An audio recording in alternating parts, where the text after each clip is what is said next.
É possível entender a história de uma maneira global? Até que ponto o nosso presente está vinculado ao passado? Essas são apenas algumas perguntas que podemos nos fazer quando estudamos com mais atenção o que foi a Idade Moderna. Esse tipo de episódio eu gosto bastante de fazer aqui no História em Meia Hora, mesmo sabendo que não é tão popular quanto os outros. Quem escuta o História em Meia Hora há mais tempo já deve estar cansado de saber que história se estuda com conceitos. Parte desses conceitos estão inseridos em um contexto específico, e é preciso conhecer esse período para identificar o que os conceitos e as palavras significam. Por isso, é essencial conhecer os períodos históricos, ou seja, as divisões que fazemos da história para compreender alguns assuntos. Aqui no feed do podcast, eu já fiz um episódio bem legal sobre a pré-história, que a galera inclusive gosta bastante. Mas além desse que nós vamos falar aqui hoje, ainda podemos falar sobre Idade Antiga, Idade Média e Idade Contemporânea. Um outro motivo bem importante do porquê que é legal nós estudarmos os períodos históricos é a gente conseguir se localizar na linha do tempo. Às vezes estudamos bastante uma Revolução X ou uma Revolta Y, mas nós não sabemos em qual contexto mais amplo ele está inserido. Então, se você é alguém que ouve História em Meia Hora para se preparar para vestibular ou algo do tipo, então sério, escuta esse episódio, se puder, com um papel e caneta na mão. Uma das coisas mais básicas que aprendemos sobre história é que essa é uma ciência que estuda a ação humana no tempo e no espaço. São sempre esses três elementos: a ação humana, tempo e espaço. E esses três elementos vão precisar estar presentes se estivermos tratando de algum tema histórico. Nesse sentido, tudo que o ser humano já interagiu pode ser considerado um objeto de estudo para nós historiadores. Acontece que isso gera um grande problema, principalmente quando damos as caras e queremos ensinar história para outras pessoas. Como ensinamos e estudamos algo que é tão amplo e aparentemente sem fim? Uma forma que os historiadores encontraram para fazer isso foi dividir a história em alguns períodos. Esses períodos não necessariamente precisam ter a mesma duração, mas são marcados por eventos relevantes que alteram algo de forma considerável. E é aí que a confusão começa, gente. Eu começo apontando isso porque o simples fato de delimitarmos quando começa e quando termina um tempo histórico, principalmente isso aqui que estamos chamando de Idade Moderna, já pode ser problematizado. Em geral, nós temos duas datas que marcam o início desse período. A primeira seria 1453, com a conquista de Constantinopla, com a invasão dos turcos otomanos. E a segunda seria 1492, com a chegada dos europeus aqui na América. E pode parecer que uma bobagem ou algo, bobo, mas a escolha que você faz para dar início a um período diz muito sobre a sua forma de pensamento. Deixa eu ser mais claro em relação a isso. Em 1453, o Império Bizantino, que é como o Império Romano do Oriente é chamado, sofre uma invasão do Império Turco-Otomano. E o fato de escolhermos esse evento para marcar a mudança de um período histórico para outro, significa que a gente está dando um protagonismo para uma civilização não europeia, que venceu e subjugou uma parte importante do legado romano. O que muitos historiadores fazem para encarar essa data como o marco inicial da modernidade, sem deixar o eurocentrismo de lado, é chamar esse evento de Queda de Constantinopla e não conquista. Deu para entender a diferença na ênfase? Não é que o Império Romano ele tenha sido conquistado, na verdade foi uma queda. Você não está entendendo aonde eu quero chegar? Por outro lado, tem quem afirme que a Idade Moderna só começou com a chegada dos espanhóis no Caribe, em 1492, porque esse evento significou uma grande mudança para todo o contexto global. Mas vocês percebem como que essa data, o foco, está na empreitada dos europeus? É esse olhar que nós precisamos ter quando estudamos a história, onde nada é natural. Todo discurso, toda narrativa foi criada por um ser humano ou por um grupo de seres humanos. Mas falando em Europa, ao longo do episódio, vocês vão perceber que esse continente vai receber um foco bem grande quando estivermos falando da Idade Moderna. E isso acontece porque aqui no Brasil e em boa parte do mundo, principalmente ocidental, nós somos muito influenciados por uma historiografia francesa. E para quem não sabe, historiografia é o conceito que nós usamos para falar sobre como que a história é escrita. E os franceses são mundialmente conhecidos por escreverem a sua história como se essa história fosse a história global, tá ligado? Mais recentemente, tem surgido movimentos que tentam colocar eventos da Ásia, da América e da África nos períodos históricos tão conhecidos e propagados. Uma outra coisa que é interessante que a gente problematize é o nome desse período, Idade Moderna. Quando alguma coisa se autodenomina moderna, você acha que a ênfase é em algo positivo ou negativo? Obviamente, essa palavra tem uma conotação de valorização de algo. Mas o ponto aqui é que, mais importante do que valorizar o que se estava vivendo, era fazer uma oposição ao que vinha antes, mais especificamente, a tão falada Idade Média. A chamada Idade Moderna vai tentar se contrapor ao máximo ao período medieval, por ser considerado um momento de trevas na história da humanidade. E molecada, esse é o discurso que foi propagado por autores e historiadores do período, beleza? Hoje em dia, é praticamente um consenso entre os historiadores que chamar esse período de Idade das Trevas é um grande erro. Mas eu não quero falar muito sobre isso nesse episódio aqui não, deixa pra quando eu lançar um episódio sobre Idade Média especificamente, beleza? Mas o que eu gostaria de deixar bem pontuado com vocês até aqui é que a Idade Moderna surge como uma oposição à Idade Média, beleza? Não se esqueça disso. E um outro ponto importante é que a data que começa esse período, como eu já falei, tem um grande debate entre os pesquisadores. Para fins didáticos e para dar um bom panorama para vocês, vamos considerar que a Idade Moderna começa em 1453, com a queda de Constantinopla, beleza? Então aqui no episódio, a Idade Média termina em 1453 e começa a chamada Idade Moderna. Um novo período com um grande leque de conexões que se abriu não só para a Europa, mas também para todo o mundo. E a partir desse período, o mundo jamais seria o mesmo. Podemos dizer que uma das principais características da Idade Moderna é o caráter transformador que esse período carrega. Quando o Império Turco-Otomano derruba o Império Bizantino, o fim de uma grande potência da Eurásia abre espaço para novos blocos políticos garantirem o seu protagonismo a partir de então. Porém, uma coisa que não podemos acreditar em relação a essas mudanças é que a passagem da Idade Média para a Idade Moderna é feita a partir de uma quebra total de um paradigma. Não é bem assim que as coisas funcionam. Um historiador chamado Jacques Le Goff disse que, abre aspas, os períodos históricos não sofrem rupturas abruptas. Antes disso, há mudanças e viradas. Fecha aspas. Com essa citação, Le Goff está querendo afirmar duas coisas. Primeiro, os processos históricos que resultam em alguma mudança sempre acontecem de forma gradual. E até mesmo grandes revoluções devem ser analisadas a partir de um contexto mais amplo. E uma segunda coisa que o Le Goff defende é que a modernidade europeia está cheia de resquícios do período medieval. A própria queda de Constantinopla é um exemplo disso. As alianças formadas pelos otomanos para fortalecerem e dominarem o inimigo foram todas concretizadas durante o período medieval. Podemos usar esse mesmo exemplo para falar sobre Espanha e Portugal, que vão desapontar como as duas grandes potências no início da Idade Moderna, principalmente por conta das chamadas grandes navegações. Muitas pessoas pensam que era algo tranquilo construir barcos e sair desbravando os oceanos em busca de novos territórios e contatos. Porém, ambos os países precisaram passar por uma série de reformas, como a própria Revolução de Avis em Portugal, que aproximou a monarquia do país com uma elite marítima que estava em ascensão. Pouca gente lembra disso, mas a iniciativa dos países europeus em se lançarem ao mar começou bem antes de encontrarem a América. Por exemplo, em 1415, Portugal conquistou a região de Ceuta, no norte da África, o que iniciou as grandes navegações.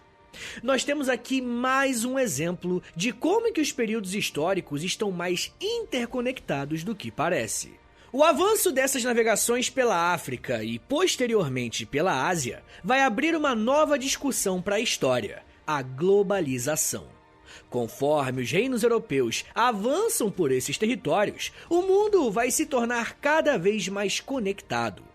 Diversos viajantes, comerciantes, aventureiros e pesquisadores foram inseridos em contextos que até então eram desconhecidos para eles.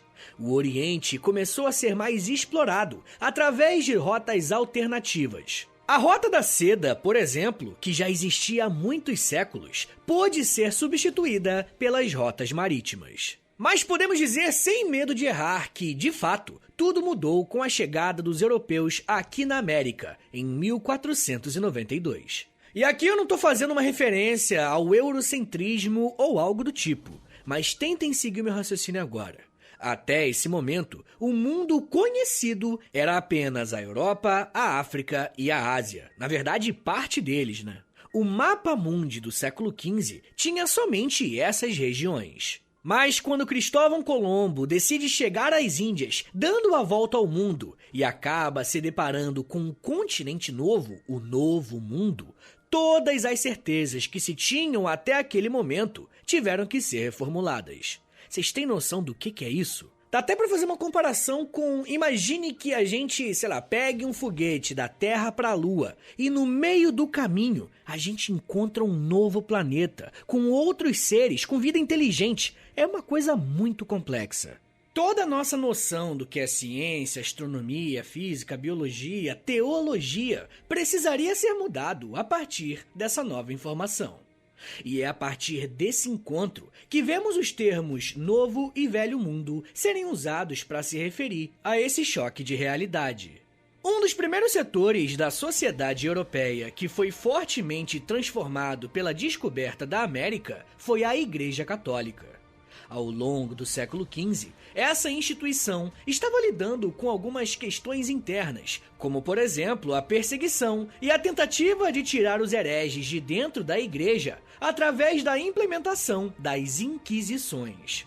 Quando o mundo cristão percebeu que existia todo um continente que não conhecia sua versão de mundo e do que seria salvação, diversas ordens religiosas partiram para o Novo Mundo para evangelizar essas pessoas que ainda não conheciam o seu Deus.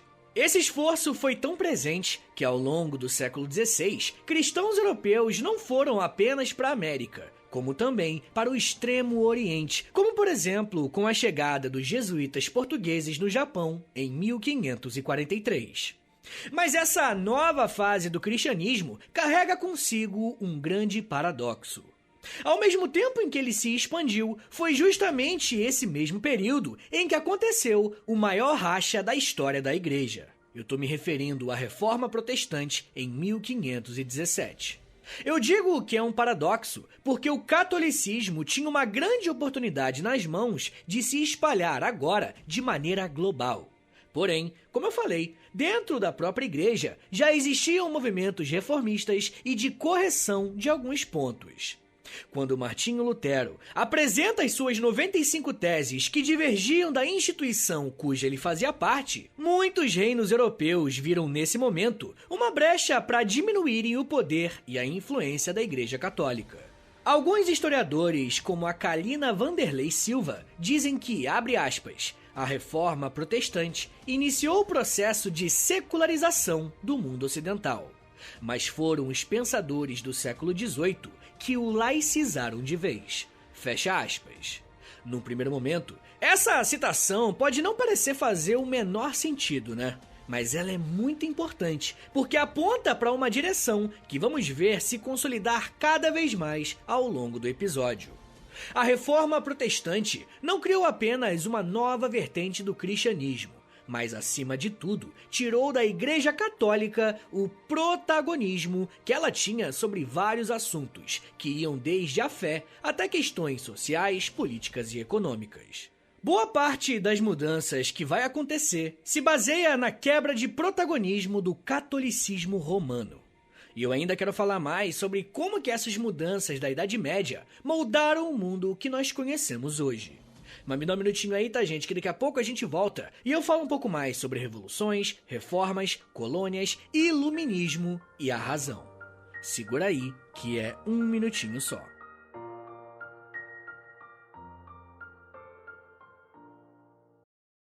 This episode is brought to you by LifeLock. During tax season, your personal info travels to a lot of places. Between payroll, your tax consultant, and the IRS. If your W-2 gets exposed, that's just the ticket for identity thieves. That's why LifeLock monitors millions of data points every second. If your identity is stolen, they'll fix it guaranteed or your money back. Don't let identity thieves take you for a ride. Save up to 40% your first year. Visit LifeLock.com/podcast. Terms apply.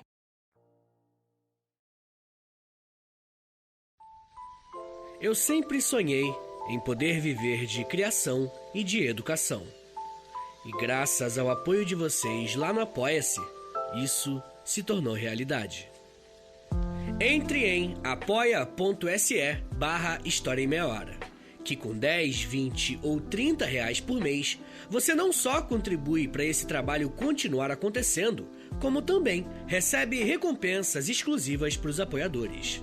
Com 10, você tem acesso a um podcast semanal exclusivo. Eu me aprofundo em um tema de um dos episódios da semana e envio diretamente para o seu e-mail através do Apoia-se. Já tem mais de 70 episódios por lá e você vai receber acesso a todos eles. Além do podcast exclusivo, com 20 reais, você também recebe acesso ao nosso Clube do Livro. Todo mês nós lemos um livro sobre história e conversamos no grupo do Telegram. E depois de 30 dias, fazemos uma call no Zoom para compartilharmos as nossas impressões. E com 30, além das recompensas anteriores, eu te adiciono no meu Amigos Próximos no Instagram, onde publico conteúdos diários com curiosidades históricas, tanto no @História em Meia Hora, quanto no @Prof. Vitor Soares. E se você tiver alguma dúvida sobre o apoio, é só entrar em contato comigo pelo e-mail historiaemmeiahora@gmail.com. apoia.se/História em Meia Hora. É apoia.se/História em Meia Hora. Valeu, gente!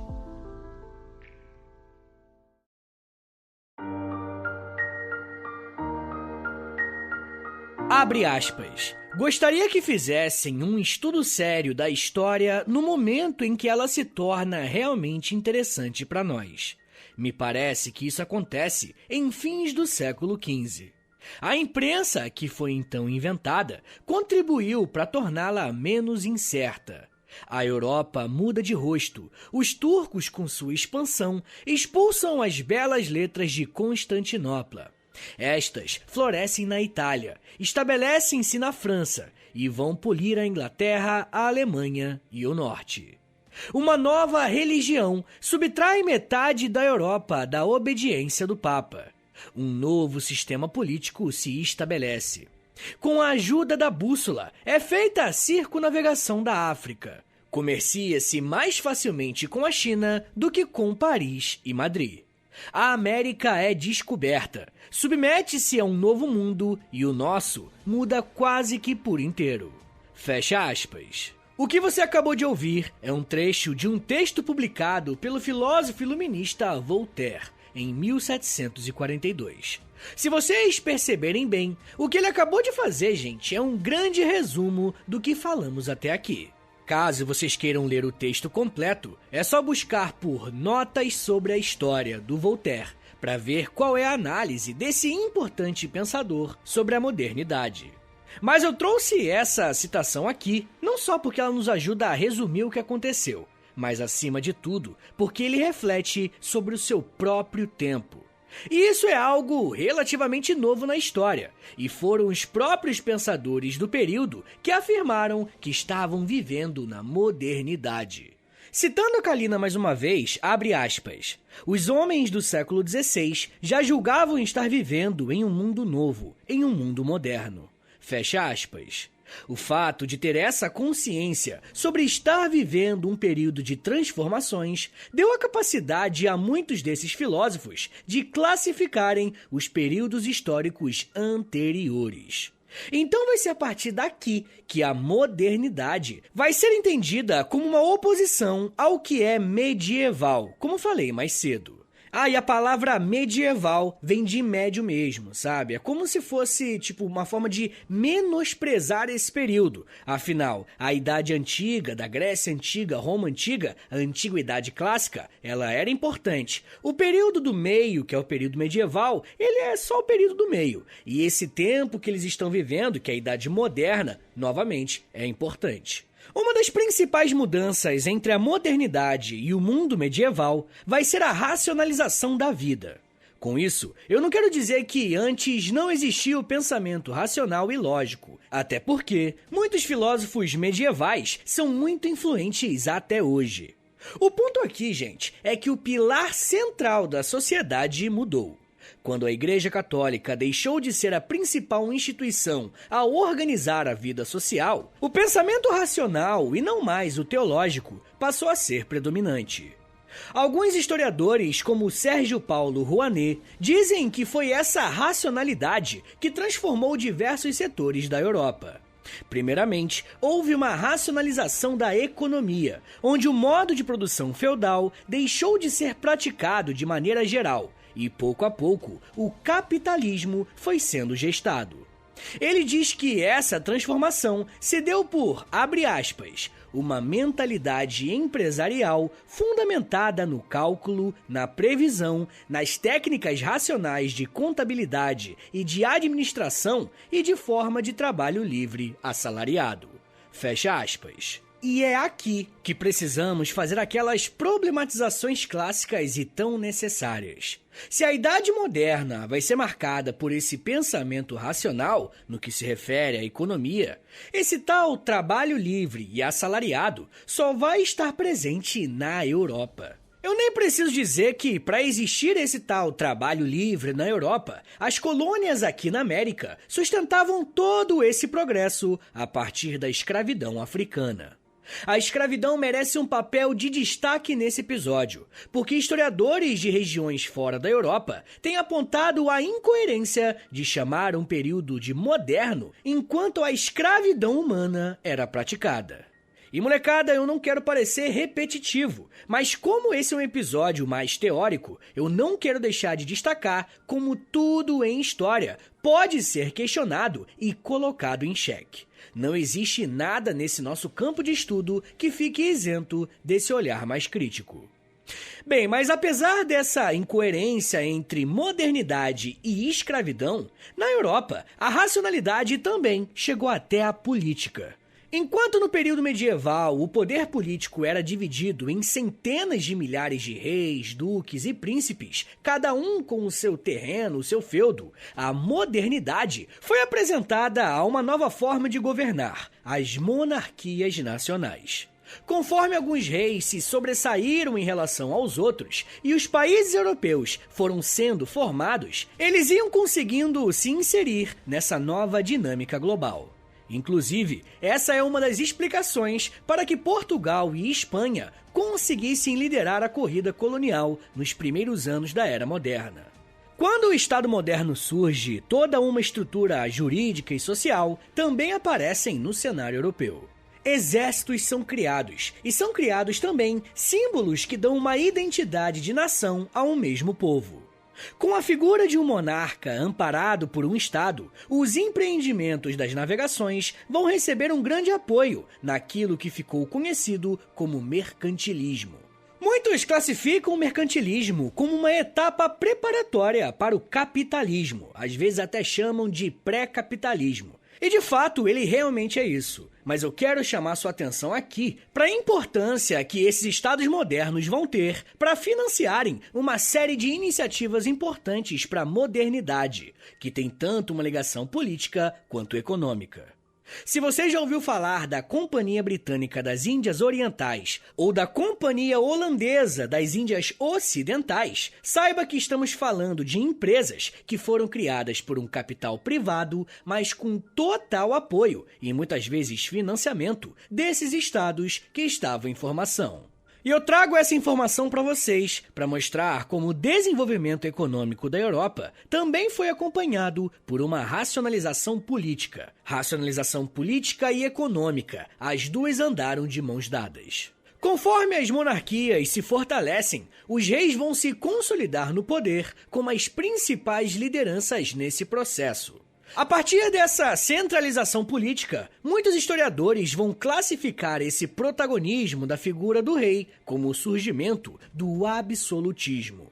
Esse é um ponto muito importante em toda a era moderna e vai ditar os ritmos tanto dos governos quanto das críticas a eles. Em poucas palavras, podemos dizer que o absolutismo era um modelo de governo onde o rei não era limitado por uma constituição ou por um parlamento. Às vezes até poderia ter uma constituição ou um parlamento, mas muitas vezes eles eram apenas ferramentas do rei para dar um ar de democracia ou de justiça. Mas na prática, era ele que tinha poder e protagonismo político. Vai ser essa inovação política e econômica que vai ajudar a sustentar uma outra transformação que ocorreu no setor cultural. Eu estou me referindo à separação e à autonomia que a ciência, a moral e a arte tiveram da religião. Antes da Era Moderna, essas áreas estavam intimamente ligadas à questão religiosa. Com o passar dos séculos, a moral deixou de ser ditada pelos limites que a Igreja impunha. Durante o período medieval, para uma pessoa ser considerada boa, ela precisava necessariamente pertencer a uma religião específica. Mas conforme o tempo foi passando, a filosofia, a moral, a ética, as reflexões sobre o ser humano foram se desenvolvendo e percebeu-se que um indivíduo poderia ser racionalmente bom e instruir para si mesmo normas de conduta que norteiam a sua relação com o mundo e com o próximo, sem necessariamente precisar de uma divindade ou uma divindade específica para intermediar essa relação. E molecada, eu não tô querendo alfinetar ninguém não, tá? Muito menos a fé de vocês. Eu tô só mostrando que com o pensamento da Era Moderna, percebeu-se que a religiosidade, sobretudo uma específica, que a maioria era católica cristã, não necessariamente significava uma pessoa boa, ou tampouco uma pessoa ruim. A religião não define o caráter de ninguém. Mas enfim, gente, a gente tá falando aqui, a partir do século XVI e XVII, e é a partir desse momento que eu quero falar pra vocês sobre um movimento cultural que é muito importante da Idade Moderna, o Renascimento Cultural. O Renascimento não foi uma negação completa da fé, mas acima de tudo, foi uma valorização do ser humano. Se muitos entendem o mercantilismo como uma etapa de preparação para o capitalismo, não seria absurdo falar que o renascimento cultural é uma etapa anterior ao iluminismo, que correu por toda a Europa. E eu digo sem medo de errar que a influência iluminista não se restringe apenas à Idade Moderna, mas as teorias e o legado iluminista se arrastam até os dias de hoje. Para muita gente, o iluminismo é só um movimento filosófico de uns caras ateus e críticos do governo. Mas se olharmos de forma mais ampla, o iluminismo serviu também como um movimento de crítica a algo que surgiu dentro da própria modernidade, como por exemplo o absolutismo.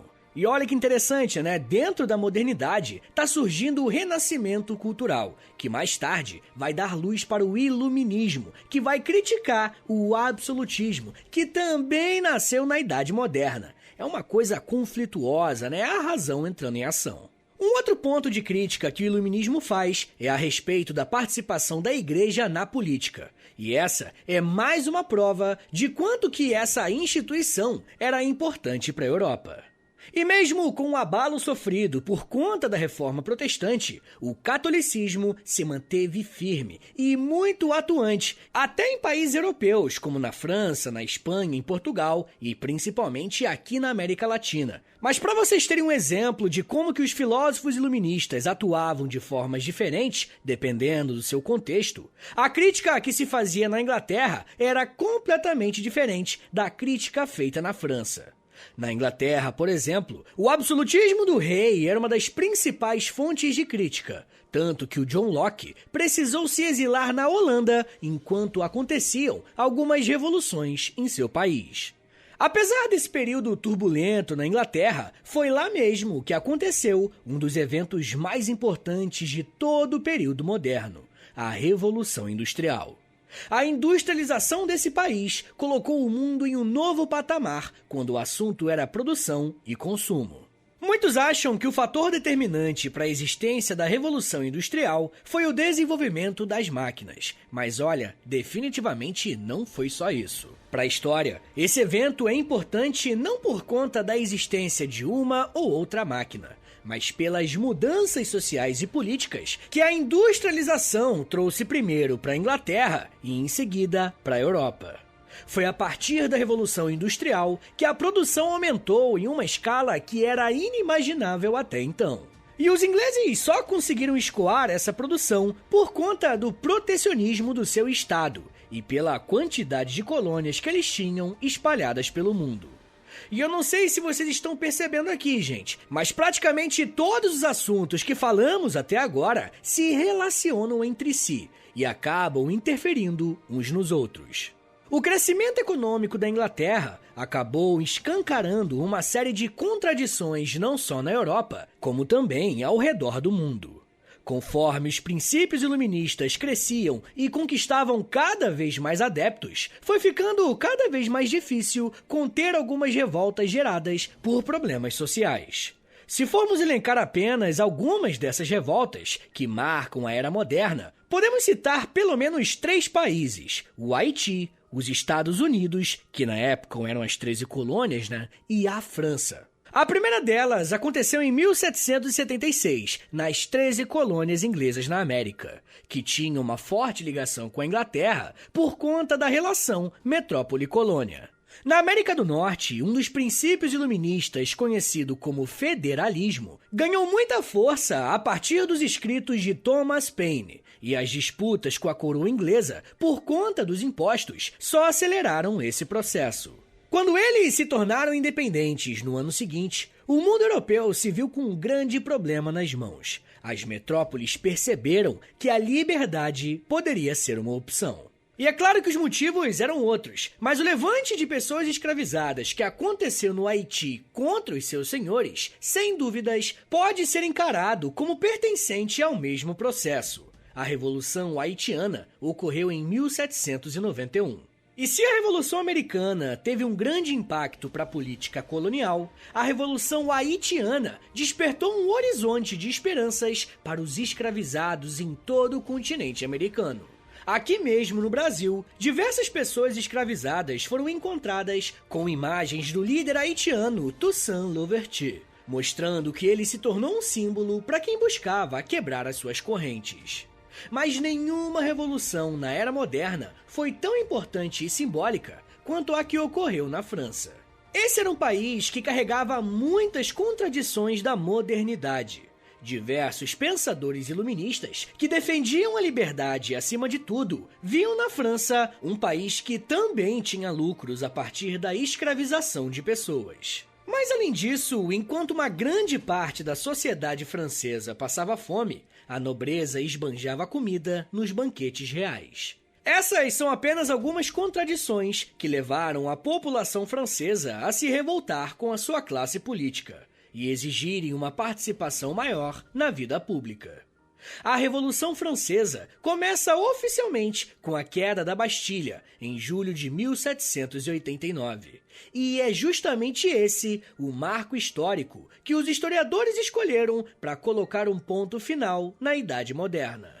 Então, para a rapaziada aí que faz vestibular, concurso, a Idade Moderna começa oficialmente com a queda de Constantinopla para os turcos otomanos, em 1453. E ela termina oficialmente com a Revolução Francesa, em 1789.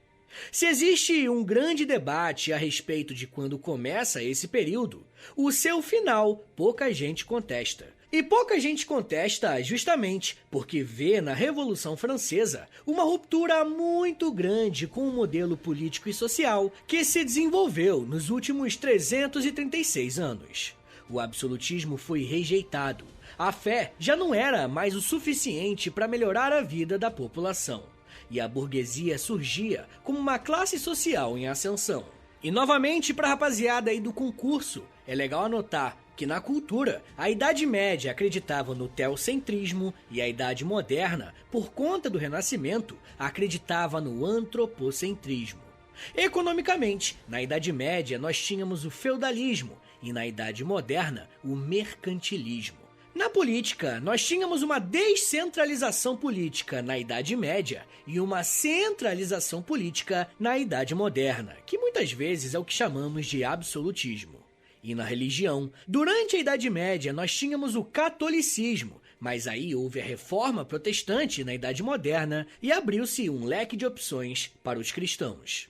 Como eu disse, na história existem poucos momentos de ruptura, e é possível perceber como que a idade contemporânea sofreu uma grande influência da modernidade. Mas isso já é um papo para uma outra meia hora.